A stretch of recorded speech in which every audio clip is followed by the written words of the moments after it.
Bloomberg Audio Studios. Podcasts, radio, news. We absolutely support Israel's right to defend itself in line with international law. We need to safeguard financial stability. 2024 is not going to be an easy year. We used to call it the dream of home ownership, but look at Britain now. We've got to hang on to optimism and hope because it is the biggest driver of change. Let's stop thinking of life in terms of Brexit. Let's move on and look to the future. You're listening to Bloomberg UK Politics. I'm Lizzy Burden. And I'm Stephen Carroll. Welcome to the programme. So we've talked already about Lee Anderson's comments about the London mayor turning the spotlight on the Conservatives and their record on diversity. That's still one of the big stories in Westminster today. There is one interview that we will have to start with, which is the illegal immigration minister Michael Tomlinson speaking to LBC's Nick Ferrari about this. Ferrari had been asking about the response to Lee Anderson's words. Let's take a listen. What he said was wrong. As a result of what he said, the whip was removed from him. That was robust action. No, that was why robust was it action wrong? that was That's taken. What I'm trying to get at. It was wrong, Nick, because of what he said, and robust action was taken as a result. You're well educated. Let's try this a different way. Was it Islamophobic? What he said was wrong, and robust action was taken, and the whip was removed within 24 hours. Minister, was it Islamophobic? Nick, it was wrong. Minister, I'm going to, and I'm normally a very polite man. I'm actually going to effectively put the fact. I'll ask you now for the third time. I've asked you 6 times why it was necessary. For the third time. Was it Islamophobic? Nick, it was wrong. I'll have to curtail the interview there. I'm grateful for your time, but enough already. Michael Tomlinson is the Minister of State for Illegal Migration, unable to answer a question. Oof, LBC's Nick Ferrari not taking any prisoners in that conversation. But this is a perfect example of how the Tories are tying themselves in knots over this. And it makes you wonder, does it really matter to voters? And it makes you wonder how they can criticise Keir Starmer on anti-Semitism when the Labour Party gets its words in a twist over the flip side of this issue.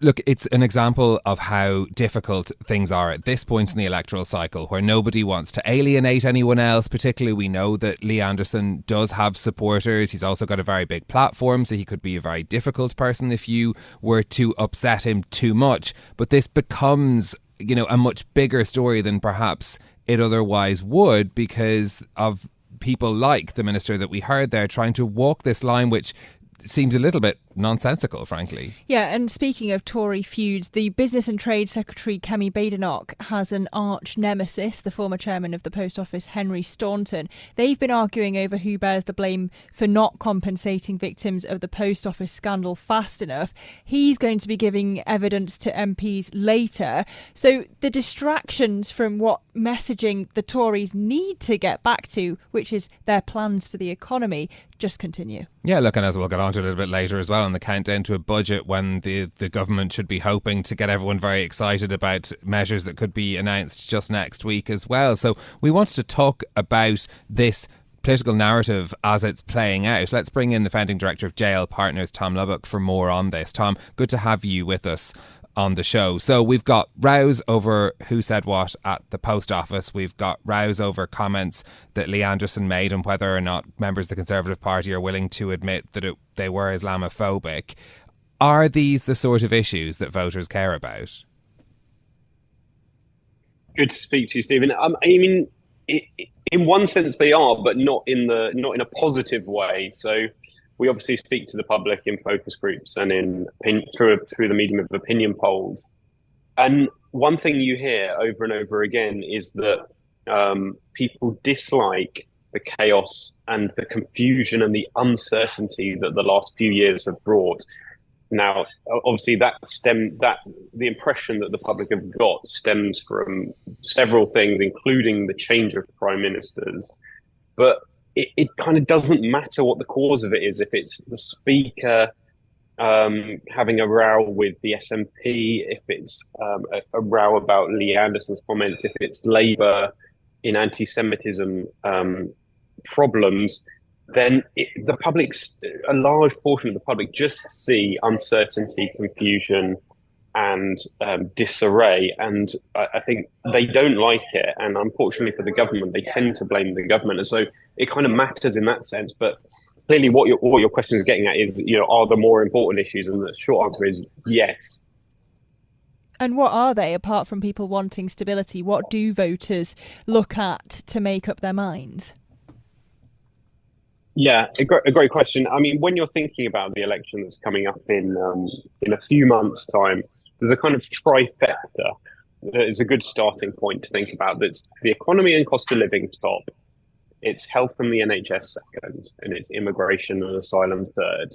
And those three issues are mixed differently for different groups of voters, but it's those three issues that are the core of what people will be thinking about when they vote in this election, and what the party should be thinking about when they make their offers to voters.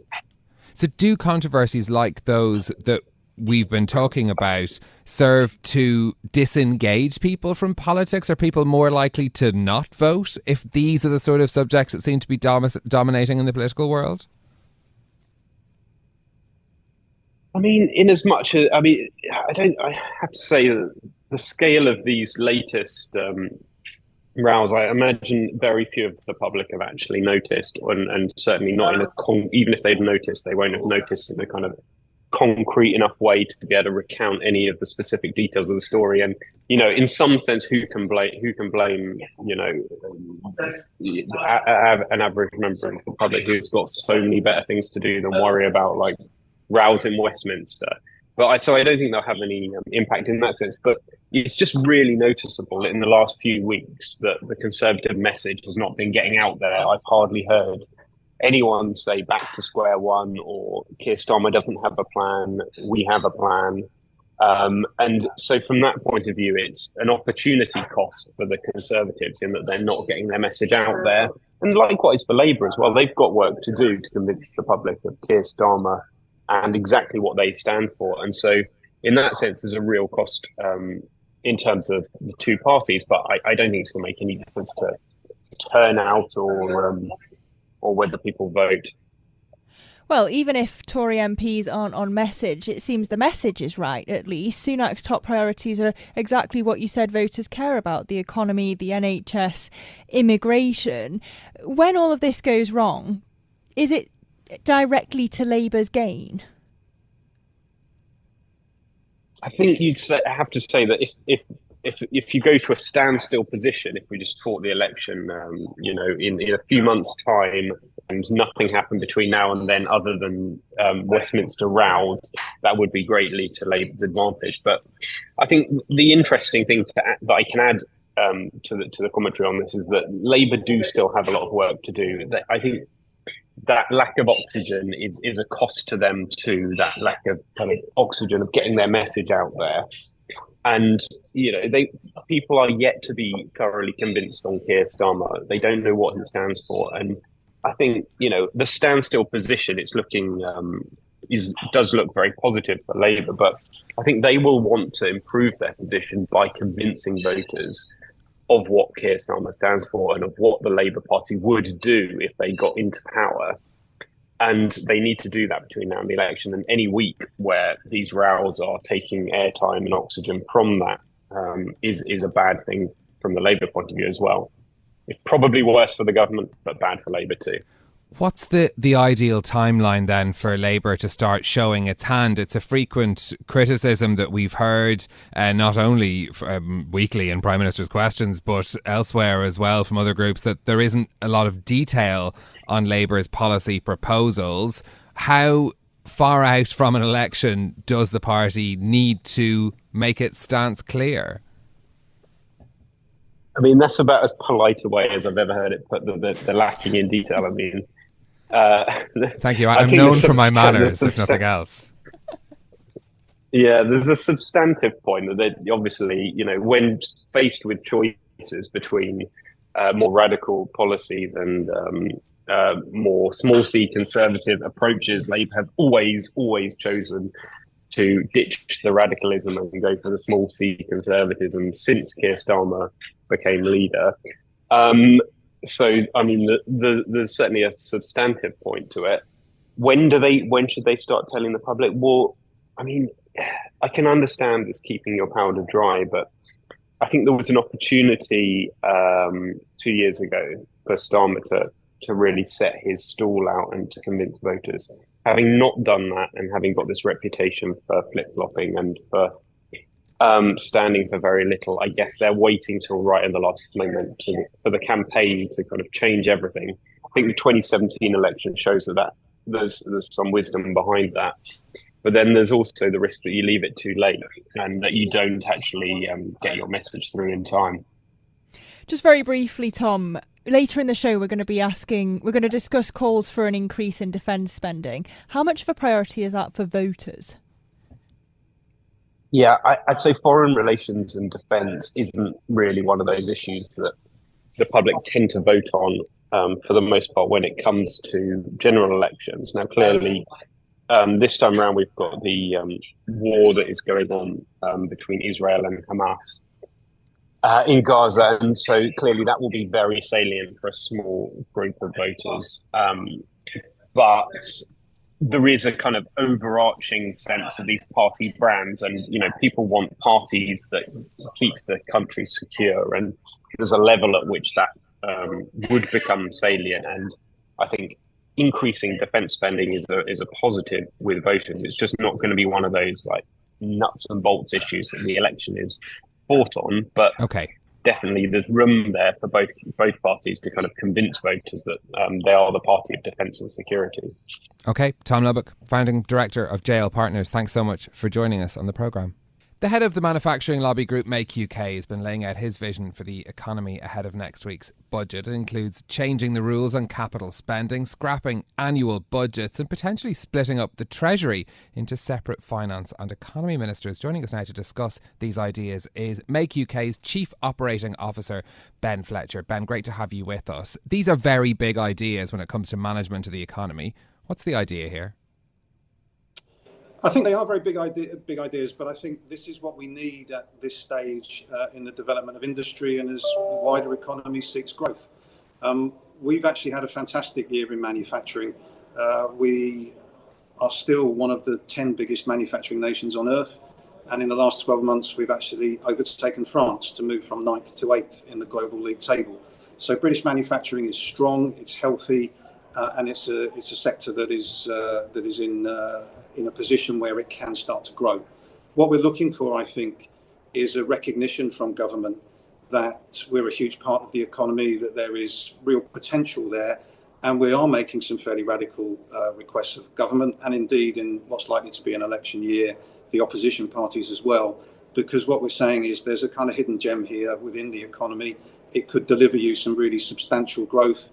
It would support a huge number of new businesses and growing businesses. It would lead to growth in other ancillary and related sectors like logistics and so on. But what we do need, I think, is a bold vision for manufacturing and a policy agenda that reflects that, responds to that, and really seizes the opportunity that we're presented with today. So one of the things that you want, Ben, is for the government to commit to an increase in defence spending. That's the opposite of the global mood, isn't it? If Donald Trump wins the White House, you'll have less money flowing to Ukraine than now. I think we're very focused on a couple of things, and we're very conscious of the issues and the debate that's happening in the US in their election window as well. I think over half the world goes to the polls this year, and the US election will be incredibly important and agenda setting there. I think for the UK, what we're saying is really important. The period of global instability at the moment really feels unmatched. I'm in my early 50s. I can't remember a period like this before. And I think Britain is very much one of the major NATO powers.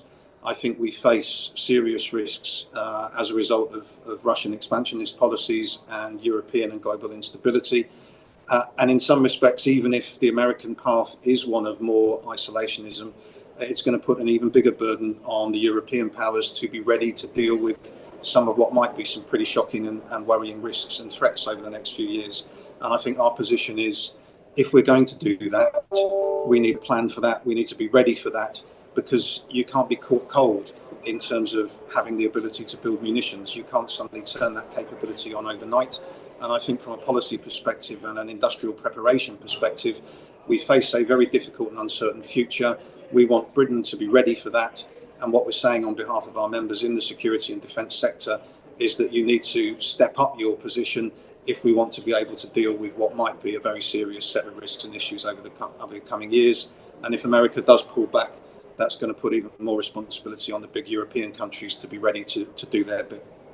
Is this essentially about just wanting more money from the government? I mean, if you're looking for more defence spending, that's one way of funneling money into the sector that you represent. But the UK is never really going to be able to compete with spending from the likes of the US. It isn't just about money. I think what our central ask is for quite some time now, and today really distills this and brings it together on the back of our big national conference. What we're saying is that we need a plan. And unlike most of our big competitor nations around the world, Britain doesn't have an industrial strategy and it doesn't really have a clear plan. Government expenditure is always important. And when we think about defence, very importantly for our sector, big infrastructure projects as well, government expenditure is vitally important for triggering private sector investment. But the really big message of today is that if we're going to grow, if we're going to deal with the very threatening landscape that we face, if we're going to continue to be a major manufacturing power, the thing that we're going to need from the government and the message that we're sending to the opposition parties is very consistent. We really need a plan, because the nations that we're competing with do have much clearer plans. That's very important for triggering inward investment. It's really important at the moment for triggering confidence. And when we think about both defence and infrastructure, we think about the challenge of net zero and moving our car industry in a massively different direction, we're going to need to have really clear skills policies. We're going to need a massive investment in people leaving school and college with the right kind of skills and the right kind of qualifications. So whatever set of issues we look at, whether it be defence, whether it be challenging net zero, whether we think about some of the big challenges of automation and digitisation, which are going to be absolute game changers in British manufacturing, what we need are a series of decisions by government that can enable us to have the workforce of the future, to allow the current workforce to transform, but really importantly, set a very clear message to the big private sector businesses that they can have the confidence to invest. Because if we get government spending right, the thing that will absolutely dwarf that is private sector investment, and we need the right landscape for that. Ben, I just want to ask you about this proposal to split the Treasury in two, because the former chief economist of the Bank of England, Andy Haldane's made a similar proposal. He'd have an economic ministry run by a US-style Council of Economic Advisors. Is that what you'd do? Because there will be people who'd say that's undemocratic. Certainly from our perspective, we think it's a very interesting idea. We've spoken to Andy. We've launched our own industrial strategy, which has had at its heart the idea of a council of economic advisors. We certainly don't think that it's in any way anti-democratic. I think that one of the reasons why we're making this request and ask today is that we want it to be a big part of the election debate. We want people to have the chance to vote on those kind of principles and ambitions. We want that to be a really transparent part of what's an incredibly important year for British democracy.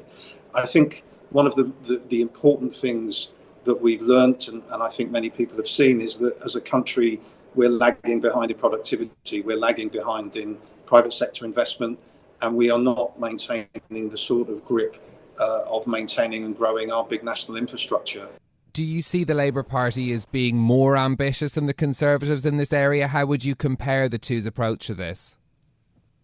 I think what we've seen really in the last 6 to 9 months is both parties beginning to grasp this nettle. I think with the autumn statement, the Chancellor of the Exchequer, Jeremy Hunt, made some very important decisions around things like full expensing on capital investment, and a interesting and important ability to start to look at how we might transform the apprenticeship levy. The Labour Party have been very clear about their ambitions to have an industrial strategy, and to put a committee of industrial advisors seems to be one of the things they're very keen on as well. So I think the game has started to change in the last 6 to 9 months.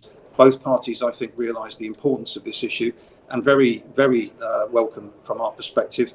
Both parties seem to be very keen to listen to the voice of industry a lot more, whether that's through a structured process of a committee or otherwise. We would like to see both parties go further. And I think the really important thing is that both parties are very clearly listening, realise the importance and significance of this issue, and really want to understand where industry is. Ben, it sounds like we've got a budget and an election on the horizon. You're being very kind to both of the parties. Who's the party of business at this point, and who's got much further to go? I think that both parties are listening again, and I think that's really important. I'm not going to, as you probably wouldn't expect, I'm not going to go out and pick a winner here. What I would say is that our ambition for the next 6 months is that every election will quite rightly talk about the health service. Every election will quite rightly talk about border issues and crime issues and all of the things that the public care about. What I think we're going to have for the first time in many years is an election where people are talking about industry and manufacturing and how we bring jobs and growth back to parts of the country that haven't been as successful as others in the last few years. And I think what we want to make sure is that understanding that in those parts of the country, manufacturing is alive and kicking. It's often the biggest industrial sector. It's often the biggest employer. And what we can't do is continue to have elections where this issue is marginalised, not taken seriously, and isn't at the heart of the debate. And I think the really refreshing position is that both parties really seem to understand that at the moment. Both parties are here represented at very senior levels at our conference today. And what they want to know is what industry needs from the next government, what industry will need to grow over the next few years. And our job is to make sure that they listen and, really importantly, post-election, honour those promises. And that's the commitment we're making, that we hold them to account on that. OK, Ben Fletcher, Chief Operating Officer at Make UK, thanks very much for joining us. So that's some of what the manufacturing industry wants from the Chancellor. But just over a week out from the budget, as ever, everybody wants a piece of his headroom, and the newspapers are full of speculation about what that will be. If you added it all together, the bond market would definitely be back in a Liz Truss situation. So to parse what's actually likely and what's just kite flying, we've hauled in our UK government editor, Stuart Biggs. Stu, help us separate fact from fiction. Jeremy Hunt says he wants smart tax cuts. Is that a distinction from the non-smart tax cuts in the mini budget, or what does it all mean? Well, there's a few competing narratives in terms of what Chancellor will produce next week. So on the one hand, you've got to consider all the Conservative MPs, especially on the sort of right fringe of the party. So you mentioned, the likes of Truss and others sort of pushing for this sort of full-throated tax cuts, as it were. So you're talking income tax or national insurance and tax cuts that scream at you. Yes, tax cuts that you can put on an election campaign leaflet. So think sort of we keep hearing rumours that the ambition is 2p off income tax, and that would be the gold standard. Like if they can achieve that, they're all happy. And does that look likely? But it's difficult. The counter argument we hear is that there isn't going to be the headroom for that level of ambition. But nevertheless, that's the goal on this side of the party. On the other side, you've got this sort of idea about smart taxes, so less ambitious, but more sort of focused on the other part, the sort of more sober part of the party that says, okay, we need to have tax cuts that don't make people feel like this is a bribe, that it's a giveaway, that it's something the country can't afford. It's focused on promoting growth, encouraging people back into work, that kind of approach. And that's the side that Hunt talks about when he speaks to the what we call the One Nationers, so the more centrist part of the party. So you've got these two slightly conflicting narratives. Where they agree is that having raised taxes to such a high threshold over this period, that the Conservatives can't go into an election without having sort of eased the burden a little bit. They feel as though they need that to be able to campaign effectively. If I can suggest a middle road here, I was speaking to Callum Pickering, an economist at Berenberg, about an income tax cut. He said if you put the headroom issue aside, on an inflation perspective, it's actually a more effective way of stimulating demand in the economy when we're in technical recession than interest rates falling, because they just benefit people who have mortgages effectively, whereas an income tax cut, the effect is distributed more evenly. That's surely an argument that Jeremy Hunt could make. That's an argument that he would likely to make, but it's also, at the heart of this is he's got to stand up on Wednesday and find a way of making people feel as though he's doing the right thing for the economy, but he's also doing the right thing for sort of electoral politics, and they're not necessarily the same thing. And I think the stakes are heightened months out from election because voters become increasingly more in tune to the idea that something's a bribe versus something's a good policy. And so Hunt knows this. Obviously, he's traditionally from the sort of more sober centrist portion of the party, but he also knows that there's a very strong call out from the right for aggressive measures. Okay, Stuart Biggs, our UK Government Editor, thank you very much for talking us through some of the thoughts around what might come up in next week's budget. Our latest reporting looking at the possibility of a tax on vapes as part of the budget. So that's one of the stories we'll be keeping an eye on. That's it from us for today, though. If you like the programme, don't forget to subscribe. Give it 5 stars so other people can find it on Apple Podcasts, Spotify or wherever you listen. This episode was produced by James Woolcock and our audio engineer was Marifal Hussain. I'm Lizzy Burden. And I'm Stephen Carroll. We'll be back with more tomorrow. This is Bloomberg. Bloomberg UK Politics. Listen weekdays at noon on DAB Digital Radio in London.